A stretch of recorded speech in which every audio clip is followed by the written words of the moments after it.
Hello बच्चों, मैं हूं आपकी हिंदी मैम। हिंदी सीखने और सिखाने की प्रक्रिया में कक्षा 10 की पाठ्य पुस्तक क्षितिज से प्रश्नोत्तर पूरा करेंगे। पाठ 7, नेताजी का चश्मा। पहला प्रश्न है, सेनानी न होते हुए भी चश्मे वाले को लोग कैप्टन क्यों कहते थे?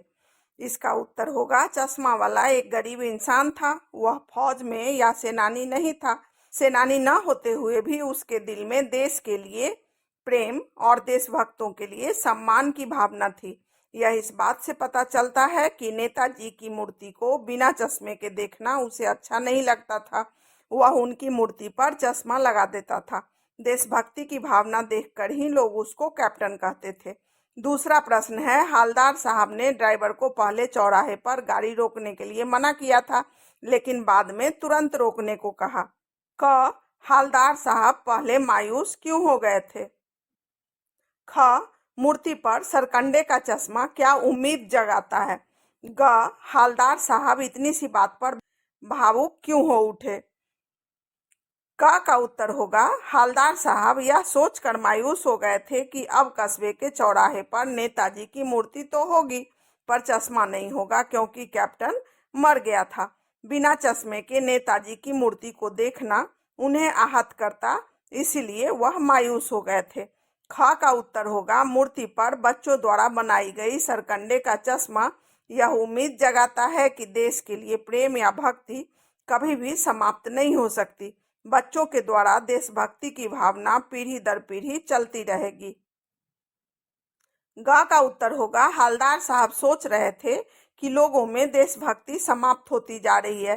कैप्टन नहीं रहा, इसलिए नेताजी की मूर्ति पर चश्मा भी नहीं होगा। जब वे बच्चों द्वारा बनाए गए सरकंडे का चश्मा नेताजी की आंखों पर देखे तब भावुक हो गए। उनको ऐसा प्रतीत हो रहा था कि देश का भविष्य सुनहरा है। भावी पीढ़ी के हाथों देश सुरक्षित है। आशय स्पष्ट कीजिए। बार बार सोचते क्या होगा उस कौम का जो अपने देश की खातिर घर गृहस्थी जवानी जिंदगी सब कुछ होम देने वालों पर भी हंसती है और अपने लिए बिकने के मौके ढूंढती है। इसका उत्तर होगा, कुछ लोगों के दिल में देश के लिए प्रेम या भक्ति की भावना नहीं होती।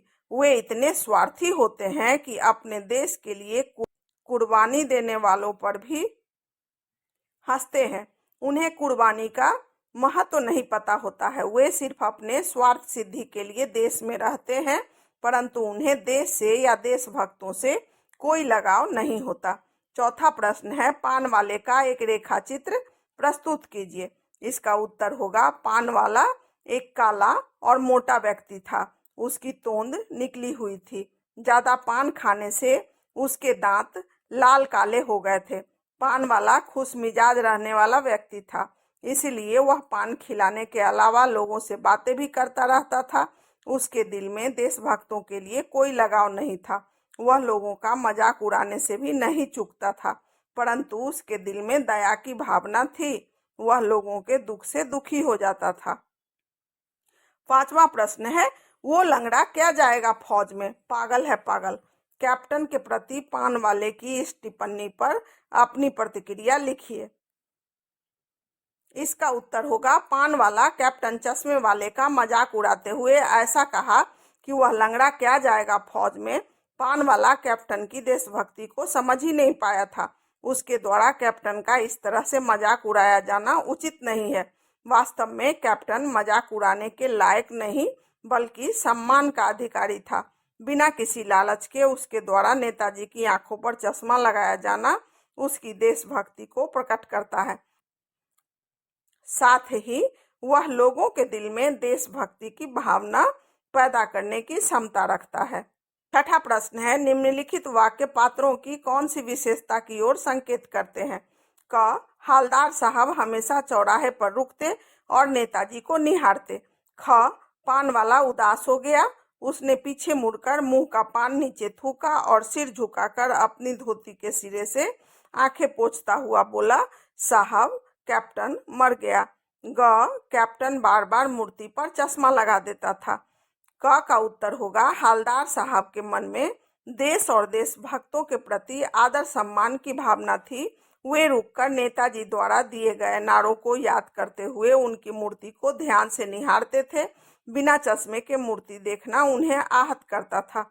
वह चाहते थे कि हमारे देश के लोगों के दिल में वीरों, देशभक्तों और शहीदों के लिए मान सम्मान की भावना होनी चाहिए। खा का उत्तर होगा पान वाला भले ही कैप्टन का मजाक उड़ाया करता था, पर वह हृदय से दयावान था। कैप्टन के मर जाने की खबर जब वह हवलदार साहब को सुना रहा था तब उसकी आंखों में आंसू आ गए थे। वह आंसुओं को पोंछने की कोशिश कर रहा था। इस बात से पता चलता है कि उसके हृदय में लोगों के लिए दया थी। ग का उत्तर होगा कैप्टन कोई सेनानी नहीं था। वह शारीरिक रूप से देश सेवा करने में सक्षम भी नहीं था। आर्थिक रूप से भी वह कमजोर था। उसके दिल में देशभक्ति की भावना थी, इसीलिए नेताजी को बिना चश्मे के देखना पसंद नहीं करता था। वह नेताजी की मूर्ति पर चश्मा लगाकर उनको संपूर्णता प्रदान कर अपने देश प्रेम की भावना को संतुष्टि प्रदान करता था। 7वां प्रश्न है, जब तक हवलदार साहब ने कैप्टन को साक्षात नहीं देखा था तब तक उनके मानस पटल पर उनका कौन सा चित्र रहा होगा? अपनी कल्पना से लिखिए। इसका उत्तर आप अपनी मर्जी से भी लिख सकते हो। मैंने लिखा है, कैप्टन सुनकर ही ऐसा प्रतीत होता है कि जैसे फौजी व्यक्तित्व वाला कोई लंबा चौड़ा आदमी होगा। उसकी मूछें घनी होगी, वह भारी भरकम आवाज वाला रोबीला इंसान होगा। हवलदार साहब ने जब तक कैप्टन को साक्षात नहीं देखा होगा तब तक उनके मानस पटल पर कैप्टन के व्यक्तित्व का कुछ ऐसा ही चित्र बना होगा। 8वां प्रश्न है, कस्बों, शहरों, महानगरों के चौराहों पर किसी न किसी क्षेत्र के प्रसिद्ध व्यक्ति की मूर्ति लगाने का प्रचलन सा हो गया है। क, इस तरह की मूर्ति लगाने के क्या उद्देश्य हो सकते हैं? ख, आप अपने इलाके के चौराहे पर किस व्यक्ति की मूर्ति स्थापित करवाना चाहोगे और क्यों? ग, उस मूर्ति के प्रति आपके दूसरे लोगों के क्या उत्तरदायित्व होने चाहिए?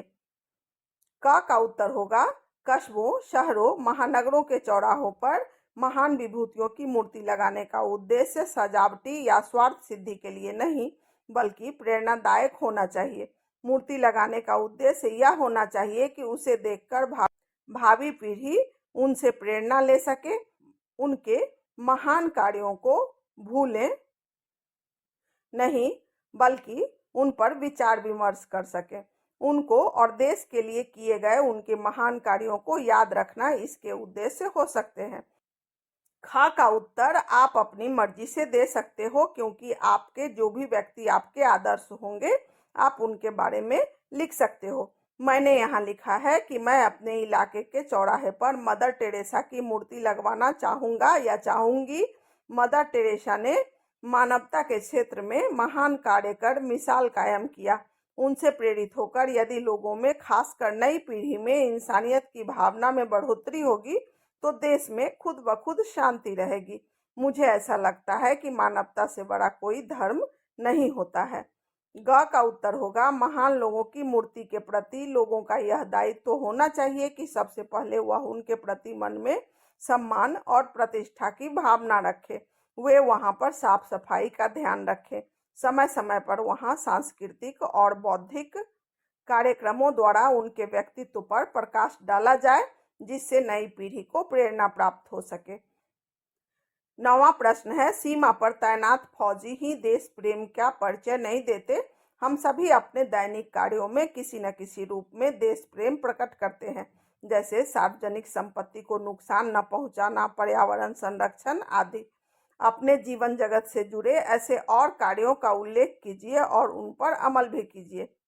इसका उत्तर होगा, सीमा पर तैनात फौजी अपने देश के लिए अपनी जान की कुर्बानी तक दे देते हैं।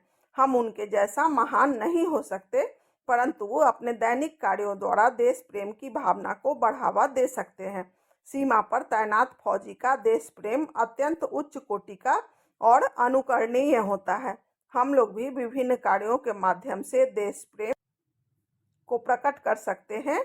ये काम है अपने आसपास सफाई रखना, किसी सरकारी या निजी संपत्ति को किसी तरह का नुकसान नहीं पहुंचाना, पेड़ लगाकर पर्यावरण की सुरक्षा करना, जल प्रदूषण, वायु प्रदूषण और मृदा प्रदूषण को फैलने से रोकने में मदद करना, बिजली पानी आदि का उचित उपयोग करना, इनका अनुचित खर्च नहीं करना, समय समय पर लोगों में इन सब बातों की जागरूकता पैदा करना आदि अनेक ऐसे कार्य हैं जिनके द्वारा हम अपनी देशभक्ति की भावना को प्रकट कर सकते हैं। 10वां प्रश्न है, निम्नलिखित पंक्तियों में स्थानीय बोली का प्रभाव स्पष्ट दिखाई देता है। आप इन पंक्तियों को मानक हिंदी में लिखिए। कोई गिराक आ गया समझो, उसके चौड़े चौखट चाहिए तो कैप्टन किधर से लाएगा, तो उसको मूर्ति वाला दे दिया, उधर दूसरा बिठा दिया। इसका मानक हिंदी होगा, मान लो कोई ग्राहक आ गया और उसे चौड़ा फ्रेम चाहिए तो कैप्टन किधर से लाएगा, वह उसको मूर्ति वाला फ्रेम दे देता है और इधर मूर्ति पर दूसरा फ्रेम लगा देता है। 11वां प्रश्न है, भाई खूब क्या आइडिया है। इस वाक्य को ध्यान में रखते हुए बताइए कि एक भाषा में दूसरी भाषा के शब्दों के आने से क्या लाभ होते हैं। इसका उत्तर होगा, एक भाषा के शब्द जब दूसरी भाषा में आते हैं तो सभी के लिए भाषा समझने में आसानी होती है। वे शब्द अधिक से अधिक प्रचलन में आते हैं और समझना सरल हो जाता है। कुछ ही समय में ये शब्द उसी भाषा में समाहित हो जाते हैं। तो बच्चों, मेरे द्वारा आसान और सरल भाषा में दिया हुआ प्रश्नोत्तर यदि आपको समझ में आया हो तो आप मेरे चैनल को सब्सक्राइब जरूर कर लेना ताकि आगे का पाठ आपको मिलता रहे, और लाइक कर देना। तब तक के लिए बाय।